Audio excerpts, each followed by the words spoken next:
एक समय की बात है, एक छोटे से गांव में एक कुशल सोनार रहता था। उसका नाम रामलाल था। रामलाल अपने काम में इतना निपुण था कि उसके बनाए गहनों की चर्चा दूर दूर तक होती थी। गांव के लोग उसे बहुत मानते थे और अपने गहनों की मरम्मत या नए गहने बनाने के लिए हमेशा उसी के पास जाते थे। रामलाल का काम बहुत अच्छा चलता था, लेकिन वह बहुत ही ईमानदार और सरल स्वभाव का व्यक्ति था। वह कभी भी अपने ग्राहकों से अधिक पैसे नहीं लेता था। रामलाल के पास जितना आता था वह उसमें ही संतुष्ट रहता था और भगवान का धन्यवाद करता था। एक दिन गांव में एक धनी व्यापारी आया।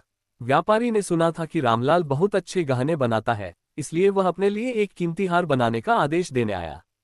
व्यापारी ने रामलाल से कहा, मुझे सबसे अनोखा और सुंदर हार चाहिए। पैसे की चिंता मत करो, जितना चाहो ले लो, बस हार ऐसा हो कि लोग देखते रह जाएं। रामलाल ने व्यापारी की बात सुनी और हार बनाने के लिए तैयार हो गया। उसने दिन रात मेहनत की और कुछ ही दिनों में एक अद्भुत हार बना डाला।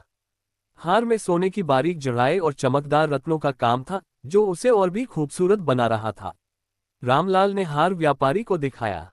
व्यापारी हार देखकर मंत्रमुग्ध हो गया और उसने रामलाल को मुंह मांगी कीमत देने की पेशकश की। रामलाल ने सिर हिलाते हुए कहा, मुझे सिर्फ उतने ही पैसे चाहिए जितने इस हार की मेहनत के हैं। मैं ईमानदारी से अपना काम करता हूं और मुझे भगवान पर पूरा विश्वास है कि वो मुझे मेरे हिस्से का सुख देंगे। व्यापारी रामलाल की ईमानदारी से बहुत प्रभावित हुआ। उसने रामलाल को न सिर्फ उसके कहे अनुसार पैसे दिए, बल्कि उसकी ईमानदारी के लिए भी एक बड़ी रकम दी। गांव में रामलाल की ईमानदारी और कला की प्रशंसा हर ओर फैल गई। इस प्रकार रामलाल ने अपनी ईमानदारी और निपुणता से सभी का दिल जीत लिया और वह गांव में और भी सम्मानित हो गया। उसकी कहानी से यह सीख मिलती है कि ईमानदारी और कड़ी मेहनत का फल हमेशा मीठा होता है। ChatGPT can make mistakes. Check important info.